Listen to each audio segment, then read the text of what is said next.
Debates do Povo. Hoje com Ítalo Coriolano.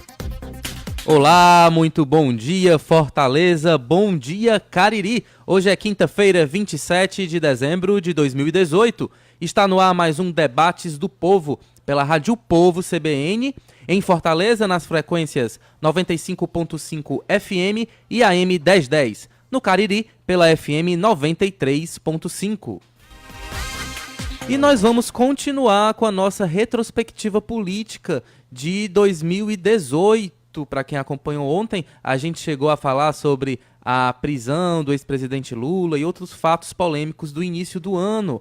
Vamos agora para os próximos meses. Maio, greve dos caminhoneiros. Agosto, agravamento da situação dos venezuelanos em Roraima. Setembro, Bolsonaro é esfaqueado durante a campanha. Teve também incêndio que destruiu o Museu Nacional do Rio. E em outubro, as eleições com a vitória de Bolsonaro. Para conversar aqui com a gente sobre esse tema, eu recebo aqui nos estúdios da Rádio Povo CBN, na Avenida Aguanambi, Osmar de Saponte, sociólogo e professor universitário. Bom dia, Osmar. Bom dia, Ítalo. Bom dia, ouvintes. Bom dia, Rodrigo. E Rodrigo Marinho também aqui com a gente, advogado, professor de Direito e diretor do Instituto Mises. Muito bom dia, Rodrigo. Bom dia, meu querido. Bom dia, Osmar. Bom dia, espectadores. Um prazer estar aqui novamente. E você também participa com a gente para escolher qual vai ser o tema do Debates do Povo desta sexta-feira com a Sociedade de Debates. Você pode votar pelo nosso telefone e também nas nossas redes sociais, pelo Facebook, Instagram e também pelo Twitter. Os temas são os seguintes. Número 1, financiamento de campanha com dinheiro público. Número 2, entrada dos imigrantes venezuelanos no Brasil. E hoje, já, ao final do programa, nós divulgaremos a opção vencedora para o programa desta sexta-feira com a Sociedade de Debates da UFC. Você, ouvinte internauta, participa pelo telefone DDD 85 3066 4030, também pelo nosso WhatsApp DDD 859-8166-5589. E você acompanha também a transmissão pelo Facebook lá no O Povo CBN. Você também pode sugerir pautas e temas para o Debates do Povo. Encaminhe sua sugestão para a gente por telefone e também pelas redes sociais. Bem, vamos voltar aqui para a nossa retrospectiva, começando a falar sobre a greve dos caminhoneiros lá no mês de maio, né? Marcou realmente o ano, paralisou parte da economia, faltaram alimentos em supermercados, enfim, trânsito caótico nas estradas, e o presidente Michel Temer acabou cedendo, né? Diminuindo aí o valor do diesel. Foi uma derrota para o presidente Michel Temer na avaliação de vocês? Vou começar aqui com o professor Osmar. Eu acho que não dá para pensar, porque, na verdade, eu acho que a greve dos caminhoneiros ele mostrou um problema estrutural logístico do país. Quer dizer, o Brasil, há muito tempo, escolheu, que é um modelo exportado americano, de usar os transportes, como é o nome? O transporte rodoviário como estratégia. O Brasil, mesmo tendo uma área portuária que poderia ser utilizado, o transporte de cabotagem, outros modais mais importantes, até inclusive abaixar os custos, porque o Brasil tem um grave problema de competitividade. O Brasil não é só desigual. O Brasil é desigual, tem uma grande desigualdade, mas ele tem também uma baixa competitividade. E, no geral, se trata essas duas coisas como se fossem os que defendem só a ênfase na desigualdade e os que defendem só a ênfase na baixa competitividade. Um é a preocupação dos empresários, outra a preocupação do setor social e tal. Quando, na verdade, você só vai resolver os dois problemas de competitividade e de desigualdade se juntar isso numa agenda em que um contribui com o crescimento e, portanto, diminui a desigualdade e melhora a competitividade. O sistema nosso ele é um sistema muito caro, né?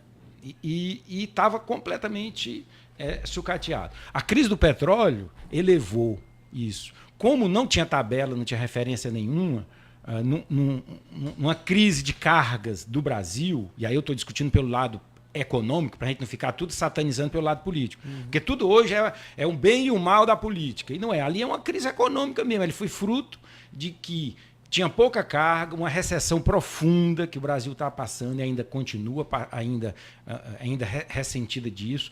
O que é que acontece? Um segmento começa a competir com o outro. né? Quem contrata a carga vai querer tirar das costas do outro. E teve a coincidência do preço do petróleo que subiu. Portanto, os caminhoneiros estavam trabalhando de graça.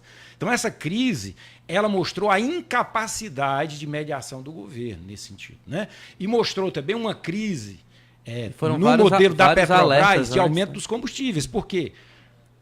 Porque tem que estar de acordo, fluindo de acordo com o mercado. Sim, mas os consumidores fazem parte do mercado, né? Se de repente você está vendendo um item que está quebrando um setor, né? E esse setor é estratégico, e a Petrobras é uma empresa estatal, pública, como não se preocupar com isso? Como não se preocupar com isso, né? Ali caiu por terra. E o que é que foi daquele aparente radicalismo daquele modelo que se implantou na Petrobras? Dizer, olha, tem que ser o mercado. Foi a própria crise. Não tem como segurar. Aí o governo teve que ir para o outro extremo. Qual é? Subsidiar o diesel. Subsidiar o diesel, que é algo que já não existia há muito tempo. Tá? Falta de quê? De capacidade. O governo ele tem uma função política muito importante de antecipar a crise. Isso aqui é visão estratégica, esse governo não tem. E o Temer é o tipo do governo que nem pode exigir deles pensamento estratégico, porque, na verdade, se a Dilma foi afastada por malversação, né, como disse lá o Congresso, o Temer tinha que ir junto. Não tinha como fazer um e deixar o outro. Mas como a jogada era tirar um e deixar o outro, entrou um governo completamente submetido, sem nenhum tipo de possibilidade de ser proativo, né? E totalmente sujeitado a qualquer situação e sem ter proatividade, inclusive, de olhar para essas questões estratégicas, como a questão dos conflitos, e de uma classe que se mostrou o quê? Mostrou para o Brasil como um todo, de que esse sistema modal que é de transporte rodoviário, ele está absolutamente sucateado. O Brasil tem que investir estrategicamente em outros modais, para não ter essa dependência, para não criar uma situação dessa, porque, na verdade, aquela greve, embora apareceu muito violenta, né, e como foi, desabastecimento, algo gravíssimo na nossa sociedade, ela mostrou uma fragilidade. Quer dizer, a economia, todos os setores têm que ganhar, porque um que não estiver perdendo, ele prefere ficar o caminhão parado do que ficar andando para trabalhar de graça. Né? Essa que é a realidade da economia. A política entra para quê? Para fazer mediação, para tentar administrar isso. Nós não podemos deixar as coisas só o mercado. E a greve dos caminhoneiros mostrou exatamente isso. A economia e política, elas são irmãs siamesas. Não necessariamente iguais, né? Mas muito próximas. O meu sonho é que a economia estivesse o mais longe possível da política.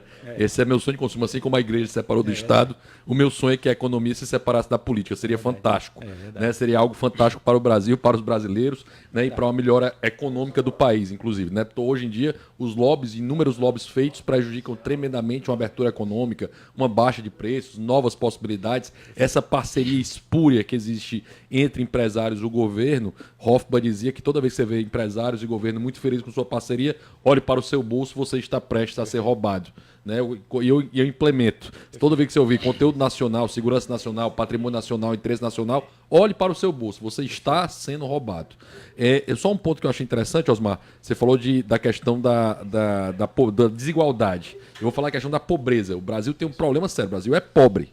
Né? Eu disse isso uma vez, eu disse que o Nordeste era pobre uma vez, o pessoal disse, não, mas ele é bonito. Não, ele é lindo, mas ele é pobre, certo? Pobreza se combate com produtividade, é a única forma de se combater pobreza. Só uma comparação, o americano produz 6 vezes mais que o brasileiro, o japonês produz 5 vezes mais, o alemão produz 5 vezes mais. Ou seja, um alemão vale, em força de trabalho, 5 vezes o brasileiro. O americano vale 6 vezes o brasileiro. No Brasil só existe o Ou agronegócio que é competitivo. Ou seja, mas tudo não é competitivo. Quanto mais aberto for o mercado, quanto mais concorrência tiver o mercado, mais competitivo ele será. Porque ele vai aprender com o know-how internacional. Hoje, se a gente faz protecionismo, a gente protege péssimas indústrias e gera péssima produtividade. Um exemplo é a nossa indústria automobilística relacionada à questão, principalmente esse modal, né, relacionado a rodovias, que foi o pensamento do Brasil. Porque os americanos, eu concordo contigo, que tem parte parte da importação dos americanos, mas os americanos nunca abriram mão do modal ferroviário deles. Perfeito. Eles nunca abriram mão da navegação de cabotagem deles, até por uma característica americana, eles têm foi anterior, o né? modelo concorrencial deles é muito forte. O Brasil chegou a ter um modal ferroviário Que foi abandonado. que foi né? completamente Sucateado. abandonado. Se você comparar o nosso modal ferroviário do Império, era maior do Sim. que nós temos hoje. Ou seja, o modal ferroviário com Dom Pedro II era maior do que nós temos hoje. Então nós abandonamos esse modal, com certeza, um lobby fortíssimo Da de uma indústria automobilística de forma geral, que se permanece fazendo lobby até hoje. Hoje nós temos péssimos veículos, caríssimos veículos de péssima qualidade em comparação com outros países. Ou seja, se você comparar os veículos brasileiros com outros países. Estradas muito ruins também. E além do mais, ainda ficam jogando a culpa sempre no motorista dos acidentes e tudo. Se você comparar as nossas estradas com estradas de outros países, nossos vizinhos, Argentina, você comparar com as estradas argentinas, as estradas do Brasil são péssimas. De forma geral, são estradas de uma mão indo, uma mão vindo, e a tendência de ter situações absurdas. Com relação à questão dos caminhoneiros, nós temos que lembrar uma causa e efeito, mais uma vez. 2 anos anteriores, houve um fomento na compra de caminhões por parte do governo. O governo subsidiou, né, a compra de caminhões com juros subsidiados pelo governo, muito baratos. E isso gerou, obviamente, aumentou tremendamente a oferta de caminhões. E quando você aumenta a oferta de uma coisa, tende o preço a baixar. Que foi exatamente o que aconteceu no modelo do ferroviário. Aí a solução que sempre deu errado no mundo, deu errado no passado, dá errado hoje e dará errado amanhã. Tabelamento de preços. Isso sempre deu errado. Deu errado ontem, hoje e dará amanhã. Porque tabelamento de preço, você tira alguém do mercado, ou alguém que poderia estar no mercado cobrando mais caro, está fora desse mercado. Então isso é péssimo de forma geral. Então são situações absurdas. E aí você tem um ponto ainda da questão da Petrobras, porque na prática acabou beneficiando os caminhoneiros, mas acabou beneficiando também quem tem carro diesel. Né? De forma geral, que são carros caríssimos no Brasil. Né? São os carros mais caros do Brasil, os utilitários, eles são diesel. A gasolina continuou no mesmo preço. A gasolina começou a baixar um pouco agora, né? De que fato, você começa a ter um resultado nas bombas porque o preço começou a baixar. Então você tem uma situação de mudança de mentalidade para isso. Em geral, os preços da gasolina eles sobem muito mais rápido do que eles caem. Né? Isso é uma realidade mercantil. E aí a gente sente muito mais, também tem uma realidade humana, né? A mente humana sente muito mais quando ela paga mais ou ela perde mais do que quando ela ganha. Também tem essa realidade. E aí eu até te dou razão, porque essa relação é uma relação extremamente complexa e paradoxal, que é a relação entre política e economia. Mas ela é o tipo, não tem como separar, não tem como. Não existe sociedade nenhuma, né, que conseguiu separar. Ela é um incômodo, porque a economia ela busca a competitividade a partir de critérios técnicos e a política ela quer o controle. Né? Então, sempre vai existir conflito, mas sempre elas vão estar permanentemente interagindo. Os países que têm menos influência política na economia tendem a ter uma qualidade de vida melhor das pessoas. Tendem. Isso por quê? Porque quando os países que conseguem chegar a esse estágio em que separa a sociedade civil no sentido econômico, né, do Estado. No caso do Brasil, não é possível. Por quê? Porque, historicamente, o Brasil Eu espero que o dia seja. foi se construir um Estado, aí agora vem a sociedade. Então, o empresário, ele já nasce com um sócio, que é o Estado. O Estado é sócio. Ele não é alguém que tem que sair do meu. Ele não é a sociedade civil que instituiu o Estado. Não é o empreendedor, o cidadão. É o contrário. O Estado está aqui para se autossustentar. Isso é herança portuguesa mesmo. Por isso que eu espero... assim que se pensou. É uma lógica pré-capitalista. Um debate teórico muito interessante, mas infelizmente a gente tem que ir para o intervalo. E a gente volta já já falando sobre a migração de venezuelanos para o Brasil e a crise em Roraima. Até já já.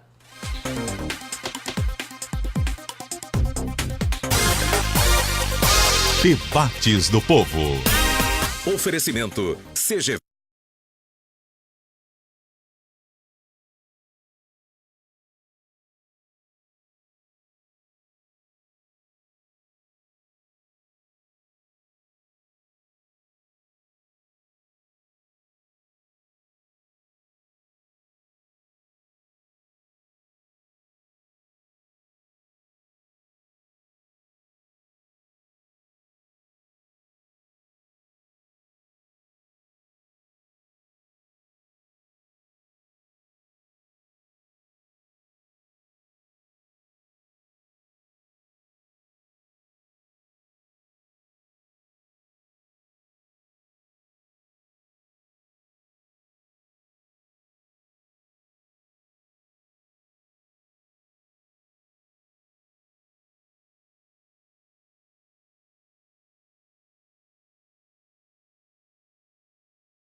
numa retrospectiva do ano de 2018 com o professor Osmar de Sá Ponte, também com Rodrigo, advogado Rodrigo.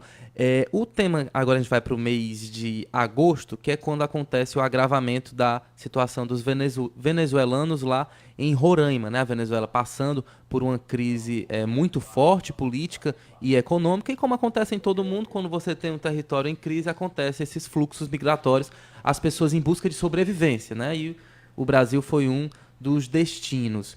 E existe um debate em relação a isso, né? Há quem acredite que o Brasil já tem muita dificuldade, tem que se preocupar com quem está aqui, e há quem tem esse pensamento mais global, né, humanizado, de que vamos, sim, na medida do possível, receber os venezuelanos e ajudá-los. Vocês conseguem enxergar alguma saída para esse impasse que existe hoje?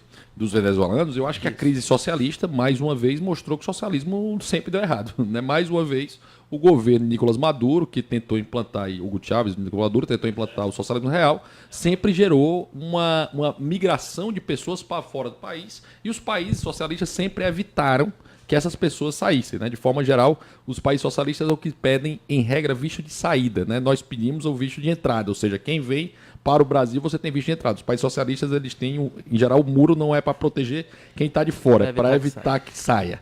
Esse é o muro da vergonha, isso é a Coreia do Norte, isso é a Venezuela, isso é Cuba, né, que são as pessoas tentando fugir naquele mar ali que vai até Miami, é um mar que é cheio de tubarões, e as pessoas tentam fazer a migração, né, e em geral são mortas pelos cubanos. Os cubanos agora, por exemplo, dando mais uma amostra da sua, aspas, democracia, dizendo que o que pode ou o que não pode ser manifestação artística e prendendo artistas porque estavam fazendo manifestações nesse sentido. Mais uma vez deu errado, mais uma vez gerou fome, certo? Vai dar errado de novo quando for sentado de novo, certo? Gerou fome no país e essas pessoas migraram. No nosso caso, foi um problema para o Brasil, porque o norte ali, aquela região, é uma região muito pobre, que tem uma dificuldade em termos de infraestrutura muito séria, né, que não tinha capacidade de recepção das pessoas como outras cidades maiores poderiam ter. Os venezuelanos chegaram por Roraima, chegaram em Boa Vista, chegaram em, eu acho que Ji-Paraná, para ser mais exato, a cidade de entrada daquela região, e era uma região sem qualquer infraestrutura para isso, e acabou tendo uma favelização violenta da cidade, porque aquelas pessoas estavam buscando uma melhora de vida, que eles não tinham qualquer possibilidade de conseguir comida e achavam que no Brasil teriam uma capacidade maior de conseguir comida. E foi exatamente a tentativa deles buscarem isso. O Brasil começa a tentar, o Brasil se estrutura, né, de julho para cá mais ou menos, há uma estrutura do Exército. O próprio Instituto Mises hoje faz um trabalho social muito forte, lá chamado Ação Humana, para permitir que haja alimentação junto às igrejas, né, a igreja mais uma vez participando, tentando alimentar as pessoas, consegue dar a primeira assessoria, né? Hoje, uma das informações que é interessante, as pessoas moram nas ruas, elas não podem ficar nas ruas durante o dia. Durante a noite você tem várias cabaninhas com pessoas alocadas e dormindo nas ruas porque ainda não há infraestrutura. E está sendo redistribuída essas pessoas em todo o Brasil para que haja alguma capacidade de recepção. Com a dificuldade nossa no momento histórico do Brasil. Nós estamos saindo da maior crise da história do país. Nós estamos saindo da depressão. Né? No Brasil chegou a diminuir seu PIB de 2014 para frente em quase 7%. Então, assim, alguns alguma pessoa de esquerda diz que não se come PIB, mas se come PIB, que fica muito claro. Quanto mais o PIB cresce, mais possibilidade de empregos nós temos. É uma relação lógica, inclusive. Certo? Então, como a gente perdeu aí 7%, a nossa capacidade de recepção de mão de obra ainda é mais difícil. Mas o bom no nosso caso, para nós brasileiros, é que quem está mandando da Venezuela é gente muito qualificada. Está vindo engenheiro, está vindo gente preparada para cá que pode ser incorporada na mão de obra brasileira, e espero que a gente consiga fazer isso. Lembro que ainda o percentual é muito pequeno em relação ao número de pessoas que tem ido aos Estados Unidos, que tem ido à Colômbia, que tem de outros países. Mas o Brasil, em geral, está pouco acostumado a receber estrangeiros. Isso é uma realidade nossa, até porque nós somos hoje, né, só uma relação de importação. O Brasil é um país muito fechado ainda.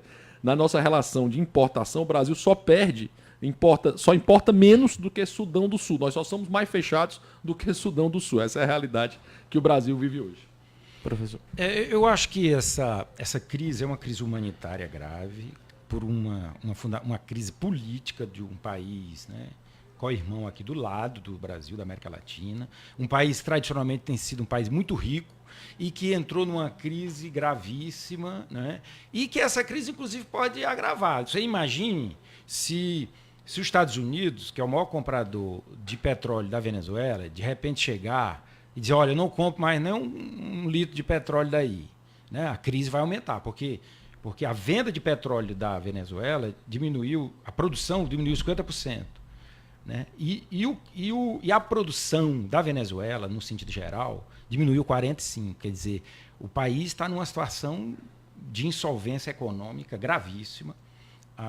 Você tem um governo, né? Você qualifica ele como de esquerda, mas eu não sei nem se eu diria ele se se qualifica, de na direita realidade. ou de esquerda. Ele é socialista. Mas ele é fundamentalmente um governo absolutamente incompetente. E totalitário. Isso aí, com certeza, totalitário. E eu até queria lembrar aqui um pensador, um filósofo, o professor Carlos Nelson Coutinho, que era um gramsciano, né? E que ele dizia o seguinte: a democracia é universal. Tem setor da esquerda que não entende isso, não entendeu isso, e acha que você pode construir um sistema econômico, um sistema político, um sistema social sem democracia, sem participação, que é uma tentativa artificial de acabar com o conflito. Né? Então, só tem um jeito de acabar com o conflito, porque a sociedade ela é em si mesmo conflitual. Ela é diferente. E a boa governança é o quê? É saber gerir o conflito. Essa ilusão de que também, que às vezes setores mais conservadores têm uma perspectiva muito parecida com essa visão desses socialistas ortodoxos e antidemocráticos. É disso, não pode, diz logo, o setor pode dizer isso, é proibido aquilo. Né? Como é que você pode imaginar que nos países socialistas, quase todos, eles não permitem que os homossexuais andem abraçados? Quer dizer, e o que eu acho é que eles não permitem, não. Eles mandam para campo de concentração e matam. É algo que silencia determinado setor. É como se você tivesse uma esquerda que dissesse: olha, aqui não tem erro, não existe humanidade sem problema. Né? Esse encabulamento, essa ideia de que ali é a terra prometida e não tem defeito, que a terra é o céu, isso é uma visão equivocada. A humanidade ela tem que ser tratada e compreendida na sua diversidade. E o fato de um governo ser de esquerda ou ser de direita, ele expressa exatamente essa humanidade que ela representa. Qual é a solução? Eu acho que a melhor solução é a democracia. Por quê? Porque ela mostra a diversidade, ela mostra os conflitos reais da sociedade e não gera um artificialismo. Qual é o artificialismo? Um artificialismo político, que inibe e não permite as liberdades de expressão. E a outra é um artificialismo econômico, de querer, às vezes, como a Venezuela expulsou muitos, inclusive, grandes hotéis de lá, que tinham uma atração turística fantástica da Venezuela, em função de conflitos de interesse, porque o Estado achava que ia poder, quebrou. Né? Essa ideia é arcaica, ela é ignorante, essas pessoas não entendem nada de economia, elas são bárbaras. Eu me admiro muito que ainda possa existir alguém que se diga esquerda, que esteja vinculado a um pensamento desse. E eu estou dizendo aqui como alguém que conhece o pensamento da esquerda. Esse pensamento não tem nada a ver com um pensamento, eu diria, utópico. Da esquerda moderada. Você está falando, a esquerda real, ela, infelizmente, essa esquerda a esquerda real, realmente existente. Essa esquerda real... Não, mas você tem a China se diz comunista, é totalmente diferente disso. Em alguns pontos, em alguns locais, a China é um país muito complexo, né? Então ela vai ter ZPS, ela vai ter Xangai, que é um país, é uma parte da China muito livre, e ela vai ter as zonas rurais, que é uma parte muito fechada. Então ela vai ter algumas realidades diferentes. A China tem várias Chinas. Hong Kong, que está dentro da China também hoje, é um país que tem sua autonomia riquíssimo. Mas a esquerda radical tem um problema sério junto à esquerda moderada. Em geral, a esquerda moderada abre espaço para a esquerda radical. Aqui no Brasil, foi um pequeno exemplo. O PSDB abriu espaço para a esquerda mais radical, que o Lula ainda manteve a moderação. O Lula é um cara mais moderado e a Dilma veio com esquerda mais radical. Você acha que o PSDB é esquerda? Eu tenho uma moderada? Social-democracia, esquerda moderada. Sim, mas social-democracia... Então, esquerda de entrada. Seria a direita, na minha visão... Social-democracia, pelo contrário. A social-democracia é uma no planeta Terra inteiro, Osmar, a social-democracia... que sabe que os limites do Estado... No planeta Terra, os limites da sociedade. A social-democracia no planeta Terra inteiro, ela é de esquerda. Ela tem um posicionamento mais à esquerda, né, de forma geral. Aqui no Brasil, como não havia direita nenhuma, a social-democracia parecia ser a direita, porque era a direita da esquerda. Ou seja, dentro de uma política de tesouras, eles funcionavam muito bem. A esquerda, e isso, inclusive, aconteceu em vários países. Se você for para a própria União Soviética, você teve um momento em que foi primeiro momento... Por exemplo, o PSD é Partido Social Democrata. Você acha que ele é esquerda também? Ele se denomina social-democrata. Só finalizar meu ponto. Os mencheviques, eles abriram espaço para os bolcheviques. Na Alemanha, a social-democracia abriu espaço para os nazistas. Né? Você tem sempre a possibilidade dessa esquerda, mas a esquerda radical sempre destrói a esquerda moderada. Mas, Rodrigo, seguinte, a esquerda te informar uma coisa aqui. Ó. E chegar na... A social-democracia, antigamente, antes do Partido Comunista Russo, a esquerda era chamada de social-democrata, Partido Social-Democrata Russo. E depois da guerra com a Alemanha, ele mudou de nome para Partido Comunista. E rompeu ali.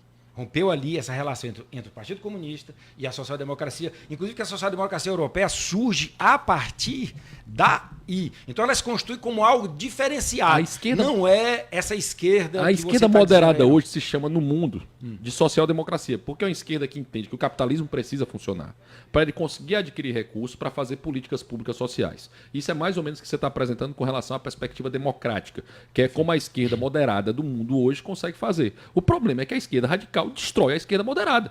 Eles não conseguem dialogar, até porque a esquerda moderada nunca diz que esse pessoal quer. A esquerda radical nunca diz que a esquerda moderada é a esquerda. Eles sempre vão chamar de inimigos, traidores, pequenos burgueses, qualquer coisa que não seja a esquerda que eles querem, né? Que é o pensamento deles ortodoxo, como você bem disse, acaba sendo totalitário porque eles querem tornar as pessoas iguais. Hayek tem uma frase que eu já falei aqui nesse debate, vou repetir: há uma diferença enorme em querer tratar as pessoas iguais e torná-las iguais. Quando eu quero tornar alguém igual ao outro, eu tenho que usar a força. Não, mas eu sei, mas tudo bem, eu acho até que você está dizendo isso aí, você tem o direito de falar. Agora, qual é outro caminho se não for convivência com a diversidade? Tem que. Nenhum. Então, se você tem uma esquerda mais radical. Claro, eu não discordo, não. Nós temos que ter a diversidade. Se tem uma esquerda mais radical, você acha que a social-democracia é esquerda moderada. Também, moderada. E aí a direita. Pro centro. Esquerda do centro. A direita que se diz que é democrática, ela se mostra intolerante com a esquerda moderada ou radical, então ela está reproduzindo a própria intolerância daquilo que ela critica. Então, qual é a ruptura do modelo? Só para ficar claro, não pode haver intolerância. O limite, na minha visão, é quem quebra tolera o intolerante. Exatamente. A grande discussão é que você precisa construir uma cultura da diversidade e da pluralidade. Não porque você é plural, mas porque a vida é plural. A vida é democrática. Então, se a sociedade amadurece a esse ponto... Se essas pessoas fossem iguais, seria um saco. O convívio democrático, ele favorece a pluralidade... Né? Você favorece os encontros e os desencontros, porque vai ser sempre encontro e desencontro, é assim a vida. O problema é quando querer abolir um outro. A grande graça da liberdade, desculpa só, Ítalo, aqui, a grande graça da liberdade e desse aspecto democrático é porque ideias têm pêndulos. Não tem jeito. Quanto mais a esquerda vai, mais a direita volta. A crise aparece ideologicamente, a proposta deve ser sempre que a gente entenda que essas aberturas, essas visões, né, esses conflitos de visões que aconteçam, numa perspectiva muito clara, Thomas Sowell fala bem disso, de visão irrestrita e visão restrita, ou seja, na visão irrestrita, o cara muito focado mais à esquerda, pensando no fim, no caso mais eu, por exemplo, visão mais restrita, pensando no caminho, o caminho importa. Eu acho que esses pêndulos, eles precisam acontecer. A democracia... Não, são dois idealistas. Eu vou dizer qual é o meu conceito sobre essas duas. A sua visão e essa visão dessa esquerda ortodoxa que você critica tanto. São dois idealistas extremados. Porque, na verdade, o meu caminho é a realidade da vida. Que é o quê? É todos os projetos que querem dizer, é o mercado e aqui não, é a ideologia. Vamos ao embate. Eu acho que aliás, se tem a economia, se tem algo que não cola ideologia, é o mercado. Eu acho, quando eu falo isso, quando eu falo isso, viu, Osmar, não é para... Isso nem os liberais perceberam isso, nem a esquerda. Não é para calar a voz. Na realidade, é para dizer que várias vozes vão funcionar muito melhor no ambiente democrático. No meu caso, o liberalismo estava calado por muito tempo. E ele passou a ter voz de uns 10 anos para cá. Perfeito. Passou a participar da faculdade, da vida da faculdade. Então você tem outra voz, que é uma voz que para alguns pareceu radical. E agora já está passando a ser mais moderado, mais sensato. E é exatamente o que a gente, é como dizia Jean-Paul Sartre, dizia assim, o inferno é sempre o outro. Exato, né? Perfeito. Sempre o inferno é o outro. Tudo que é diferente de mim é sempre o pior e o ruim. Eu queria agora só complementar aqui o quadro, só para colocar aqui a participação dos nossos ouvintes. Tem aqui o Almir Gomes da Vila União. Ele dá bom dia e fala: senhores, o Brasil está saindo de uma crise, de uma recessão.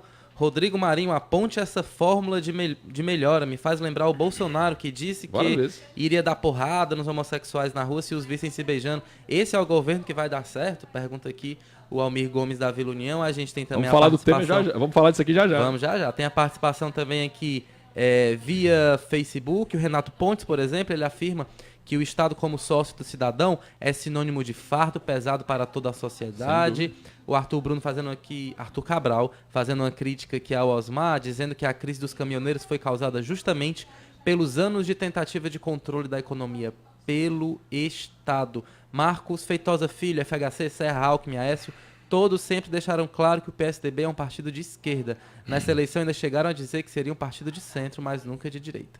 E o Renato Pontes finaliza aqui dizendo que ficou claro nessas eleições que a tucanada é a direita da esquerda, se é que podemos definir dessa forma. Será que é uma esquerda disfarçada o PSDB? Não, o que eu acho é o seguinte, o Brasil ele precisa entender, e eu não sei se ainda nós vamos precisar de ideia de 100 anos, 200 anos ou mais, né? Isso é uma questão de maturidade política.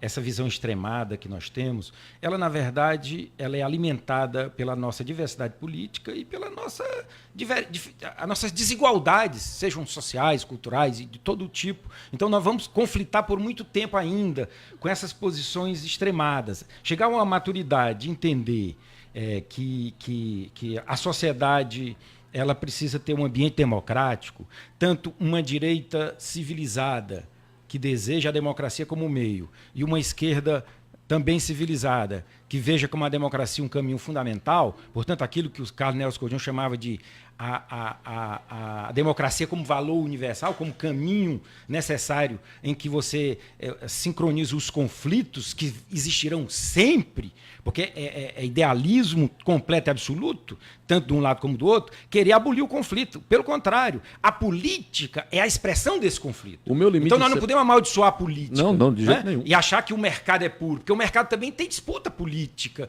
tem disputa de qualidade. Eu acho que amaldiçoar a política é o maior parte. erro que alguém pode ter nesse momento, principalmente. A política ela tem a sua necessidade. Eu só acho que a política precisa diminuir para a sociedade civil crescer.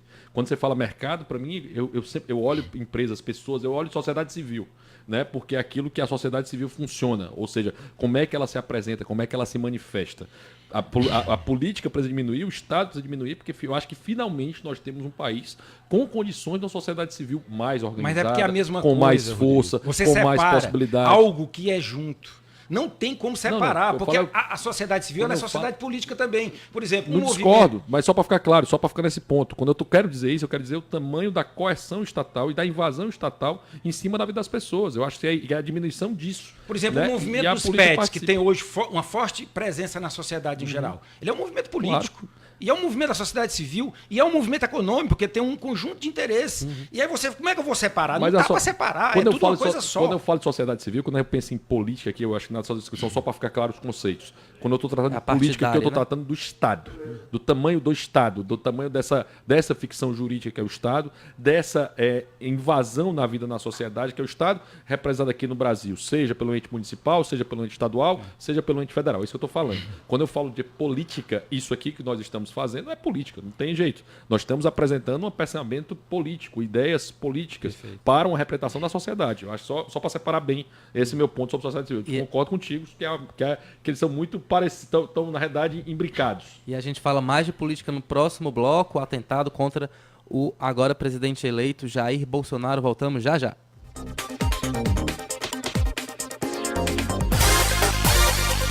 Debates do Povo. Oferecimento.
Olá, estamos de volta com Debates do Povo e agora seguimos aqui no mês de setembro com o fato, com certeza, mais marcante do ano. Bolsonaro, ainda candidato, foi esfaqueado lá em Juiz de Fora, Minas Gerais, ainda no início da campanha. E muitos acreditam que esse fato acabou catapultando a candidatura dele. Realmente foi a partir daí que ele deslanchou. Por pouco não venceu no primeiro turno. Vocês consideram que esse lamentável fato, esse atentado a ele e à democracia, ele mudou os rumos da campanha aqui no Brasil? Eu acho que ele mudou completamente os rumos da mudança, os rumos da campanha. O Bolsonaro tinha um pouquíssimo tempo de televisão, passou a ter praticamente todo o tempo de televisão dedicado a ele. Na minha visão, o maior prejudicado com isso não foi a esquerda, o maior prejudicado com isso foi o meu partido, foi o Novo. Né? O João Amoedo vinha numa crescente, estava saindo de 4%, indo para 6%. Na hora que o Bolsonaro leva a facada, vários eleitores do João Amoedo disseram, não, agora ficamos com medo, né?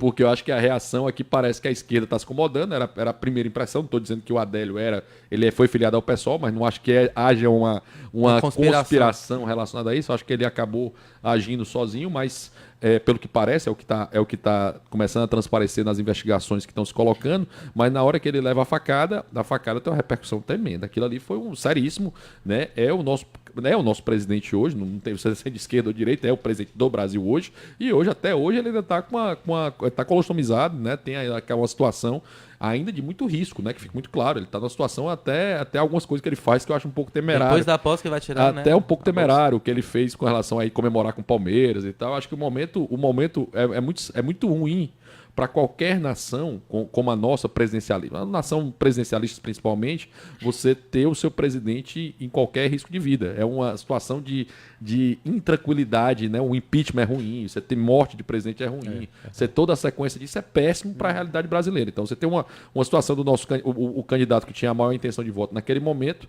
ele teve a facada, ele disparou com isso, a turma que era o antilulismo, né? Acabou se configurando ainda mais nesse momento, que é o seguinte, já que estão querendo matar o homem, é porque o homem, né, de fato, precisa ser votado. Eu conheço vários, inclusive, que votariam no candidato que eu votei, que era o João Amoedo, né, passaram a votar no Bolsonaro exatamente com receio, inclusive com algumas sacadas publicitárias muito interessantes. Né? Eles começaram a usar o seguinte argumento para não votar no João Amoedo, né? Primeiro a ordem e depois o progresso. Né, algumas sacadas de memes que essa eleição teve. Essa eleição proporcionou, acho que primeiro os memes, o Brasil tem uma capacidade memística absurda, né? Eu acho que a gente tem a velocidade da criação de você transformar as brincadeiras em imagens, em sacadas é muito rápida no Brasil. Você ter essa coisa que a internet, a força que a internet teve, a independência dos meios tradicionais de comunicação, eles foi muito forte. Mas é engraçado que a gente fala isso e, ao mesmo tempo, o cara mais visto na televisão, depois da facada, nos meios tradicionais de comunicação, rádio, jornal e televisão, foi o próprio Bolsonaro. Que já era nas mídias sociais. Não, o que eu acho Só falar, tem uma frase, eu não sei de qual autor, que diz que facada ou bala, quando não mata, elege. Eu não lembro de quem é essa frase, mas eu sei que um grande pensador disse essa frase. Quando não mata, elege. E outra coisa, que ela mostrou o seguinte, porque qual era o temor que se tinha? Era de que o Bolsonaro era o candidato mais violento. E aí, no momento em que ele sofre a violência, né, aquela discussão toda, de certa forma, ficou fragilizada. E ninguém mata aquele rapaz, porque pegaram o rapaz, né? Pegaram o rapaz e poderiam ter linchado aquele rapaz e ninguém mata o cara. Eu até não gosto nem de imaginar se, por acaso, ele tivesse falecido, né, o candidato tivesse acontecido uma desgraça dessa, que seria uma coisa muito ruim. Eu não votei nele, não votarei jamais, não tenho nada a ver com as ideias dele, acho que são horrorosas. E eu torço porque o Brasil, que ele não faça aquilo que ele prometeu, porque o Brasil não merece. Agora, seria muito trágico, porque qual seria a solução, né?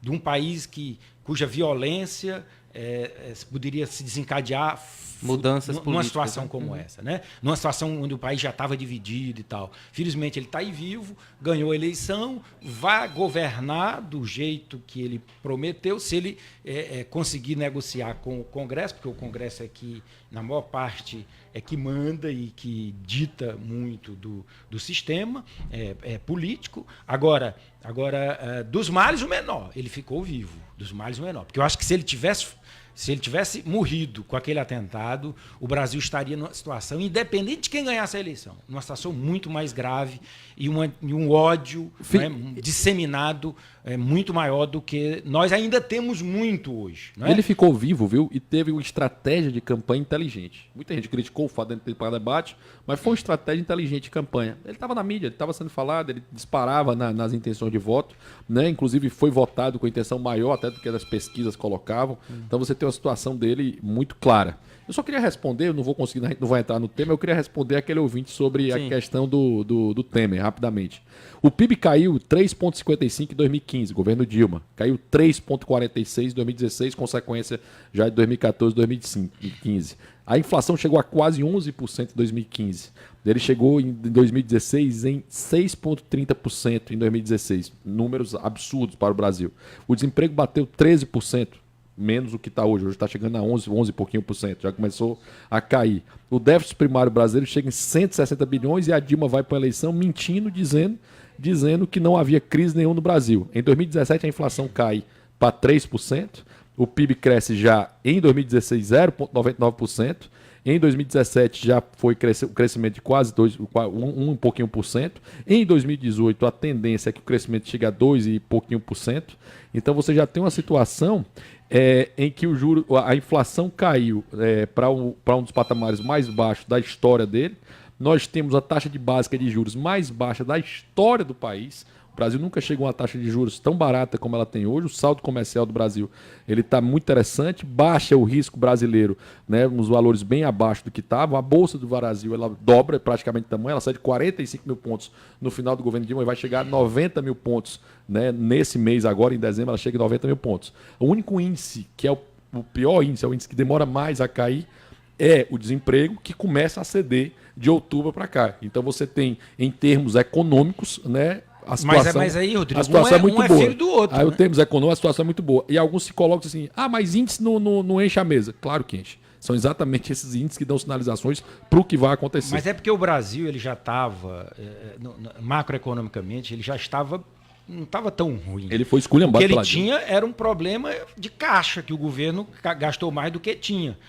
E uma recessão muito profunda, quer dizer... Causado por péssimas políticas econômicas. Uma recessão que tem um aspecto conjuntural e tem um aspecto também da má gestão da incompetência, do governo Dilma. Agora, a questão aí desses dados macro, não se pode esquecer que, na verdade, o que essas políticas todas, que esses seus dados aí, que são de fato reais, ele causou, qual foi? Um grande sofrimento social com desemprego imenso, né? Uma recessão que se aprofundou, que aumentou e que esse choque ele é filho, né, dileto da própria fragilidade da condição. Quer dizer, tu vai assumir nessa condição. Quer dizer, o governo do Temer ele é tipo um governo de joelhos. A vida, ele assumiu na condição de ser de joelho.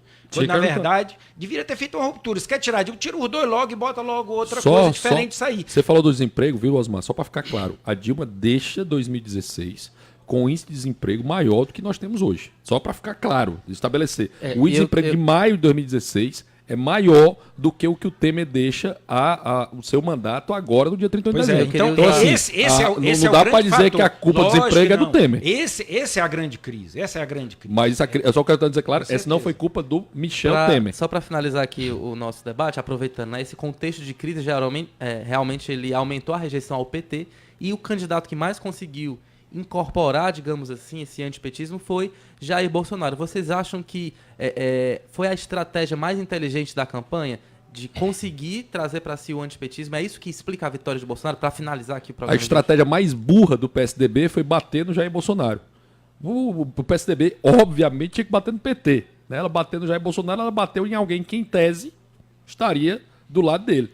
Né? E eles poderiam ter se apresentado de uma forma mais moderada, mais moderado. Eu acho que e ele bateu errado. Na hora que o Jair Bolsonaro concentra para ele essa coisa mais conservadora, relacionada à família, à tradição, à sociedade, ele pega um anseio brasileiro, não tem jeito. Você pode criticar o Bolsonaro porque tem várias falas infelizes, mas com relação a isso, a família brasileira tem essa característica. Você pode gostar ou desgostar disso, mas é um fato. Agora, eu acho que é o seguinte, essa questão do que aconteceu, na verdade, foi uma grande crise moral. O Brasil passou, o sistema político, ele desnudou uma grande crise moral e tirou a autoridade política de todo o sistema político. Ninguém ficou com a autoridade política, né? Em especial o PMDB. Perdeu tudo. O PMDB, o PT, e o PSDB, quando surgiu aquele problema do Aécio, acabou o PSDB. O PSDB não é governo hoje em função disso, uma crise moral em que a mídia e os fatos mostraram que ele estaria tão envolvido quanto o PSDB. próprio, Osmar, não parece um o partido próprio natimorto. Ele parece um partido natimorto, porque é um partido com muitos recursos. Com muitos recursos. E quem é? Aqui no Ceará, vamos para a realidade cearense. Fora a Mayra, que para mim é um outsider dentro do PSDB, doutora Mayra Pinheiro. É um outsider do PSDB. Quem é o grande líder do PSDB? Já saiu, a não ser o Tasso. Fora o Tasso. Não tem. Ou seja, parece que nada cresce ao redor. Certo? Que é uma virtude dos Ferreira Gomes. Os Ferreira Gomes, eu tenho inúmeras críticas aos Ferreira Gomes, mas há uma virtude aos Ferreira Gomes. Eles permitem que as pessoas ao lado dele cresçam. Por exemplo, isso dá grupo. Na época, o discurso do Tasso Gereissati, que era para sair do governo Temer, em função da corrupção que estava tendo lá, Perfeito. foi derrotado e era presidente do PSDB e foi afastado. Quer dizer, e essa era a decisão aquela certa. Ideia hegemonizada pelo Aécio, que não era a opinião do senador Tasso, É o contrário, né? que hegemonizou o PSDB. E a partir daí abriu espaço Ladeira abaixo. para o PSDB perder mais ainda a sua autoridade moral. Talvez se aquela ideia que o senador Tasso defendeu lá fosse de expulsar o Aécio, tirar da presidência do partido e deixar o Tasso Gereissati como presidente do partido, talvez o resultado fosse outro. Que é pior né, candidato. PSDB. E que é pior talvez candidato, o PSDB fosse outro e o pior candidato Bolsonaro do não que fosse eleito. Pior candidato do que Geraldo Alckmin.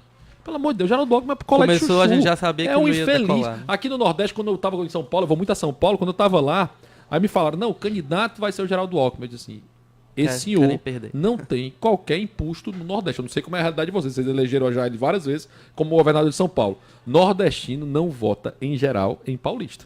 Ele vota em paulista quando tem um vice-presidente nordestino. Por isso que ele tem o nome de picolé de chuchu, Exato, né? é uma realidade. Se o Tasso fosse vice-presidente, candidato a vice-presidente do Geraldo Alckmin, talvez o PSDB tivesse alguma chance aqui no Nordeste. Né? A representação do Nordeste para o PSDB foi... Aliás, o PT e o PSDB são dois partidos paulistas. Exato. Né? O PT tem com mais uma inserção nacional. Com a vantagem do Lula mas ter sido nordestino. A direção ela é toda paulista. Gente, e tem mostrado esse dualismo entre PSDB e PT, porque você vai entender porque brigam tanto. Porque, na verdade, tá os líderes são de lá. É um da intelectualidade da USP e outro da chão de fábrica. Gente, vou precisar, infelizmente, encerrar o nosso debate de hoje. Agradeço muito a participação do professor Osmar e também do Rodrigo. E o tema vencedor do programa de amanhã da Sociedade de Debates da UFC, com 62% dos votos, foi a opção 1, financiamento de campanha com dinheiro público. Agradeço muito a audiência de vocês. No programa de hoje tivemos trabalhos técnicos de Kiko Gomes e Samuel Macedo, produção de Alan Dantas, assistente de estúdio Nala Jasmine, diretor responsável Eric Guimarães, direção-geral de jornalismo Arlen Medina Neri. Debates do Povo. Hoje com Ítalo Coriolano. E na sequência você fica com o repórter CBN, logo em seguida CBN Brasil. Obrigado pela companhia e até amanhã.